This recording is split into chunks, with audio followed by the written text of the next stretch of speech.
இந்த உலகத்தில் யாராவது உணவு கேட்குறாங்களா? உங்கள் கையில் உணவு கொடுத்துருங்க. யாராவது உங்களுக்கு உணவு கேட்குறாங்க, பசியோடு இருக்காங்க, உங்கள் கையில் உணவு இருக்கா, உங்களுக்குன்னு எடுத்து வைக்காதீங்க. யாராவது பசியோடு இருக்காங்க அப்படின்னா, யாருமே கேட்கலன்னா உங்கள் கையில் உணவு இருக்குன்னா அப்போ நீங்கள் அதை சாப்பிடுங்க. யாராவது கேட்டு எனக்கு இந்த உணவு தேவை, எனக்கு பசிக்குமே, அதனால் நான் உனக்கு தர முடியாது, இல்லை கொஞ்சம் வேணால் வச்சுக்கோ அப்படின்லாம் இல்லாமல் உணவில் மட்டும் தாராளமாக இருங்க. ஆனால் பணத்தில் விழிப்போடு இருங்க. பணத்தை நீங்கள் அது மாதிரி செயல்படக்கூடாது. யாராவது கேட்டால் உடனே கொடுத்துட்டீங்கன்னு வச்சிங்களேன், வாங்குறதுக்குங்கிற ஆட்கள் இருப்பாங்க. ஈஸியாக இருக்குது வாங்குறதுக்குன்னு சொல்லி வாங்கிட்டு போயிட்டே இருப்பாங்க. அப்புறம் கடைசியில் உங்களுக்கு பணம் இல்லாமல் கஷ்டப்படுவீங்க. அதனால் எந்த விஷயத்தில் நம்ம தாராளமாக இருக்கணும் அப்படின்னா, கொஞ்சம் கூட தடை இல்லாமல் கேட்குறது கொடுத்துக்கிட்டே இருக்கணும். கேட்க கொடுத்துக்கிட்டே இருக்கணும். கேட்க கொடுத்துக்கிட்டே இருக்கணும். எந்த விஷயத்தில் தெரியுமா? உணவு விஷயத்தில் தாராளமாக இருங்க. உணவு விஷயத்தில் நீங்கள் ஒரு வள்ளலாக இருங்க. ஆனால் பணம் கேட்கும்போது அவங்க யார், என்ன, இது கொடுக்கணுமா வேண்டாமா, பணத்தில் கட்டுப்பாடாக இருங்க. ஆனால் உணவில் யாராவது ஒருத்தர் கேட்குறாங்க, பசியோடு இருக்காங்க, ஒரு நண்பராக இருக்கலாம். அப்போ உங்கள்கிட்ட ஒரு உணவு இருக்குது, நீங்களும் பசியோடு தான் இருக்கீங்க, பரவாயில்ல, உங்கள் நண்பர் இருக்கார், பசியோடு இருக்கார், அவருடைய பசியை போக்கும்னு சொல்லி உங்கள்கிட்ட இருக்கிற அத்தனை உணவுகளையும் கொடுங்க.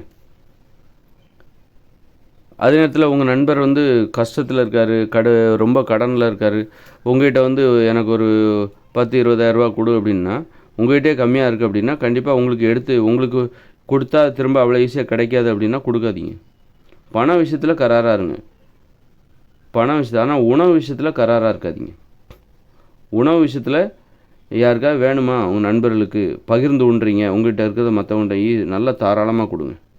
உணவு விஷயத்தில் தாராளமாக இருங்க. அதே நேரத்தில் ஒரு பொருளோ பணமோ சரி ஒருத்தர் கேட்குறாங்கன்னா அவங்க யார், திருப்பி தருவாங்களா மாட்டாங்களா, எவ்வளோ கொடுக்குறோம், எவ்வளோ கொடுக்கலாம் இவருக்கு, எல்லாம் பார்த்து எல்லாம் கொடுக்கலாமா வேண்டாமா, வேண்டான்னா விட்டுருங்க. உணவு இந்த பண விஷயத்துலேயும் பொருள் விஷயத்துலேயும் கராராக இருங்க. உணவு விஷயத்தில் தாராளமாக இருங்க. உணவை எனக்கு வேணும்னு நீங்கள் சேர்த்து மற்றவங்களுக்கு தேவைப்பட்டால் கொடுக்காம அந்த மாதிரி கஞ்சத்தனமாக, உணவு விஷயத்தில் கஞ்சத்தனமாக இருக்காதீங்க. அது உங்களுடைய ஆளுமை திறனை பாதிக்கும். நீங்கள் ஒரு நண்பர்களோடு இருக்கீங்க, 10 தோழிகளோடு நீங்கள் இருக்கீங்க, நீங்கள் ஒரு பெண்ணாக இருக்கீங்க அப்படின்னா, நீங்கள் உங்கள் சுற்றி ஒரு 10 தோழிகள் கும்பலாக இருக்கீங்க. அந்த விஷயத்தில் உங்கள் கையில் ஒரு உணவு இருக்குது அப்படின்னா அதை எல்லாருக்கும் கொடுக்கறதுல ஆர்வமாக இருங்க. அந்த இடத்துல நமக்கு நிறைய எடுத்துக்கிட்டு மற்றவங்களுக்கு கொஞ்சம் கொடுக்கலாம் அப்படி, அல்லது ஐயோ எல்லாருமே இருக்காங்களே இந்த நேரத்தில் நம்ம உணவை எப்படி நம்ம மற்றவங்களுக்கு கொடுத்து சாப்பிட்டா நம்மளுக்கு குறைஞ்சிருமே, இந்த மாதிரிலாம் நினச்சிங்கன்னா அந்த இடத்துல உங்களுக்கு ஆளுமை தன்மை குறையும். அந்த இடத்துல நீங்கள் சுதந்திரமாகவே இருக்க முடியாது.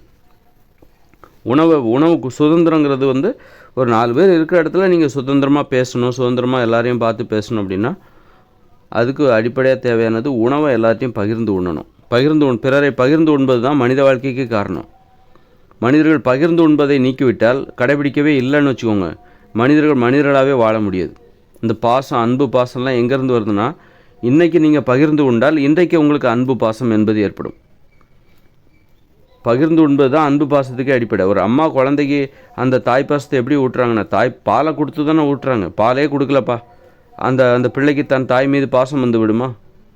உணவே கொடுக்கல ஒரு அம்மா தன் பிள்ளைகளுக்கு உணவே கொடுக்கலன்னா அந்த பிள்ளைகளுக்கு தன் அம்மா மீது பாசம் வருமா? வராது. அந்த உணவை கொடுப்பது வாங்குவது, இதுதான் மனிதர்களின் அன்பு பாசத்துக்கு அடிப்படை. மனிதர்களின் ஒற்றுமைக்கு இது காரணம். மனித வாழ்க்கை முறைக்கு இதுதான் காரணம். மனிதர்களாக வாழணும்னா பகிர்ந்து உண்ணணும். பகிர்ந்து உண்பதால் தான் மனிதர்களாக ஒரு வாழ்க்கை.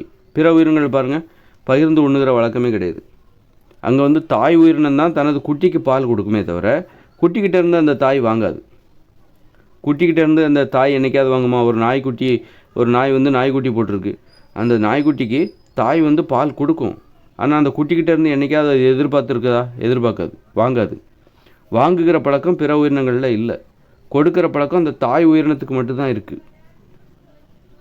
ஆனால் மனிதர்கள் தான் எல்லா வயதிலுமே தன்னுடன் பழகுறவர்களுக்கு கொடுக்கவும் வாங்கவும் செய்வார்கள். அதுதான் மனித வாழ்க்கை முறைக்கே காரணம். நாம் இப்படி மனிதர்களாக வாழ்கிறோம் பாருங்கள், எவ்வளோ ஒற்றுமையாக வாழ்கிறோம் பாருங்கள். ஒற்றுமையாக வாழ்கிறதுனால தான் நம்ம உணவு சங்கிலிருந்து இன்றைக்கி விடுபட்டு பிற உயிரினங்கள், காடுகளில் வாழ்கிற பிற உயிரினங்கள் பாருங்கள், ஆடு மாடு எல்லாம் சிங்கத்திட்டையும் புலிகிட்டையும் வேட்டையாடி செத்துக்கிட்டு இருக்குது. நாம் தான் பாதுகாப்பாக வாழ்கிறோம். நம்மளை எந்த சிங்கமும் அடிக்க முடியாது, புலியும் நம்மளை கொல்ல முடியாது அப்படிங்கிற ஒரு உத்தரவாதத்தோடு வாழ்ந்துட்டுருக்கோம். இதெல்லாம் அந்த மனித ஒற்றுமை தான் காரணம். மனித ஒற்றுமைக்கு மனித வாழ்க்கை முறை தான் காரணம். அதுக்கெல்லாம் காரணம் இந்த பகிர்ந்து உண்பது தான். பகிர்ந்து உண்பதால் தான் நமக்கு பகிர்ந்து உண்ணும்போது ஒருத்தர் நமக்கு உணவு தராருன்னா அவர் மேலே நமக்கு விசுவாசம் ஏற்படும். அந்த விசுவாசம் தான் அன்பு. நாம் ஒருத்தருக்கு உணவு கொடுக்குறோம் அப்படின்னா நம்ம மேலே அவங்களுக்கு ஒரு விசுவாசம் ஏற்படும். அந்த விசுவாசம் தான் அன்பு, பாசங்கிறது. உணவை கொடுக்கவே இல்லைன்னா அன்பு, பாசம் ஏற்படாது. அப்போது நீங்கள் உணவு கொடுக்குறதுல தாராளமாக இருந்துக்கோங்க. உங்களுக்கு தேவைன்னு எடுத்து வைக்காதீங்க. ஒருத்தர் கேட்கும்போது உங்களுக்கு தேவைன்னு எடுத்து வைக்காதீங்க. உங்கள் உணவை அவங்ககிட்ட கொடுத்துருங்க. பரவாயில்ல, பட்டினி கிடந்தால் அது ஒரு உண்ணாவிரதம் தானே. உண்ணாவிரதம் உடம்புக்கு நல்லது தானே. சாப்பிட்டாலும் நல்லது, சாப்பிடாமல் உண்ணாவிரதம் இருந்தாலும் அதுவும் உடம்புக்கு நல்லது. சாப்பிட்லன்னா அது நமக்கு என்ன தீங்கா என்ன? சாப்பிட்லனாலும் உடம்புக்கு நல்லது தான். அப்படி இருக்கும்போது உங்கள் கையில் இருக்கிற உணவை ஒருத்தர் கேட்குறாருன்னா அதை கொடுத்தா உங்களுக்கு நல்லது தானே. உங்கள்கிட்ட இருக்கிற எல்லா உணவையுமே கேட்குறவங்ககிட்ட கொடுத்துருங்க. அதுவும் உங்களுக்கு நல்லது தானே. யாரும் இல்லை, கேட்குறதுக்கு யாருமே இல்லை அப்படின்னா சரி உங்கள் உணவை நீங்கள் சாப்பிட்றீங்க அப்படின்னா அதுவும் உங்களுக்கு நல்லது தான். அந்த மாதிரி உணவு விஷயத்தில் தாராளமாக இருங்க. ஆனால் பண விஷயத்தில் கராராக இருங்க. பண விஷயத்தில் கவனமாக இருங்க. கேட்குறவங்க உணவை எப்படி கேட்குறவங்ககிட்டலாம் நீ கொடுக்கலாம், அதனால் உனக்கு எதுவும் ஆகாது. ஆனால் உணவையும் நம்ம பணத்தை கொடுத்து தான் வாங்குகிறோம் அப்படின்னு நீங்கள் பேசலாம். ஆனால் அது நம்ம உணவுங்கிறது வேறு, அது பணத்தை கொடுத்து வாங்கினாலும் அது உணவு என்பது வேறு. உணவு நம்ம கையில் இருக்கும்போது உணவு விஷயத்தில் தாராளமாக இருங்க. ஆனால் பணத்தை கொடுக்கும்போது கேட்குறவங்களுக்கெல்லாம் நீங்கள் பணத்தை கொடுத்துட்டு இருந்தீங்கன்னா கடைசியில் நீங்கள் கடன்காரன் ஆகிடுவீங்க, பிச்சைக்காரன் ஆகிடுவீங்க. வாங்குறவங்க கொடுக்குறாங்க ஈஸியாக அப்படின்னு சொல்லி ஈஸியாக வாங்கிட்டு போயிடுவாங்க, திருப்பி தர மாட்டாங்க. அதனால் பண விஷயத்தில் கவனமாக இருங்க. அது மாதிரி ஒரு பொருளை கொடுத்தாலும் திரும்பி வாங்க பாருங்கள். ஆனால் உணவு விஷயத்தில் தாராளமாக இருங்க. உணவு விஷயத்தில் அது ஏன்னா நான் 10 ரூபா 100 ரூபா பணம் கொடுத்தா திருப்பி கேட்பாங்க, ஒரு 1000 ரூபா பணம் கொடுத்தா திருப்பி கேட்பாங்க. ஆனால் நீங்கள் ஆப்பிள் பழம்லாம் கொடுத்தா ஒரு ஆப்பிளோ கொய்யா பழமோ அதை யாரும் திருப்பி கேட்க மாட்டாங்க. நான் அன்றைக்கி ஒரு ஆப்பிள் பழம் கொடுத்தேன்ல, நீங்கள் ஏன்னு அதை திருப்பி தரல அப்படின்னு உணவுகளை திருப்பி கேட்க மாட்டாங்க. நீங்கள் அன்றைக்கி நான் உங்களுக்கு பிரியாணி கொடுத்தேன்ல, ஏன் அதை திருப்பி தரல, இன்னும் நான் அன்றைக்கி கொடுத்த பிரியாணியை திருப்பி கொடுங்க அப்படின்னு யாரும் கேட்க மாட்டாங்க. புதுசாக ஒரு பிரியாணி வாங்கி கொடுங்க அப்படின்னு யாரும் கேட்க மாட்டாங்க. அது ஒரு கடனாக பார்க்க மாட்டாங்க. கடன்கிறது பணத்துக்கு தான் இருக்குது தவிர உணவுக்கு கிடையாது. உணவுக்கு கடன் கிடையாது. கடனாக யாரும் உணவு கொடுக்க மாட்டாங்க, கொடுக்கக்கூடாது. உணவுங்கிறது எதிர்பார்ப்பு இல்லாமல் கொடுக்கக்கூடியது. உணவு என்பது எதிர்பார்ப்பு இல்லாமல் திருப்பி தருவாங்க அப்படிங்கிற எதிர்பார்ப்பு இல்லாமல் கொடுக்கக்கூடியது. கடனாலாம் போய் நீ 1000 ரூபா கொடுத்தா நீ திருப்பி கேட்கலாம். திருப்பி கொடுக்கல அப்படின்னா நீ பல பேர்கிட்ட சொல்லி கம்ப்ளைண்ட் பண்ணலாம், போலீஸ்கிட்ட கூட சொல்லலாம். 1000 ரூபா 10,000 ரூபா என்கிட்ட திருப்பி தரலன்ட்டு. ஆனால் என்கிட்ட அன்றைக்கி பிரியாணி வாங்கி சாப்பிட்டாருங்க, அது அவருக்கு திருப்பி தரவே இல்லை. அன்றைக்கி ஒரு ஆப்பிள் கொடுத்தேன், எனக்கு திருப்பி தரவே மாட்டேங்கிறாரு அப்படின்னு சொல்லி நீங்கள் கேட்க முடியாது. அது இதில் உணவு கொடுக்கறதுல கொடுக்கல் வாங்கல் இது ஒன்றும் கடன் அந்த மாதிரிலாம் கட்டாயம் கிடையாது. நீ திருப்பி கொடுக்கறதும் கொடுக்காததும் உன்னுடைய இஷ்டம். அதாவது அன்பை வெளிப்படுத்துகிற ஒரு நடைமுறை. அன்பு என்பது எதிர்பார்ப்பு இல்லாது. ஆனால் நீ அன்பை கொடுத்துட்டா அது திருப்பி கிடைக்கும். நீ ஒரு நாளைக்கு ஒருத்தருக்கு நீ சாப்பாடு கொடுத்தா, ஒரு நாளைக்கு நீ ஒருத்தர்கிட்ட சாப்பாடு பகிர்ந்து கொண்டு நீ உன்னுடைய உணவை மற்றவர்கள் கொடுக்கும்போது அவருக்கு ஒரு அன்பு வரும். அவர் இன்னொரு நாள் உனக்கு கொடுப்பார். கொடுக்கணுங்கிற எதிர்பார்த்துலாம் நீங்கள் கொடுக்க மாட்டீங்க. ஆனால் கிடைக்கும் உங்களுக்கு. நீங்கள் இன்றைக்கி கொடுத்தீங்கன்னா நாளைக்கு அவர் உங்களுக்கு கொடுப்பார்.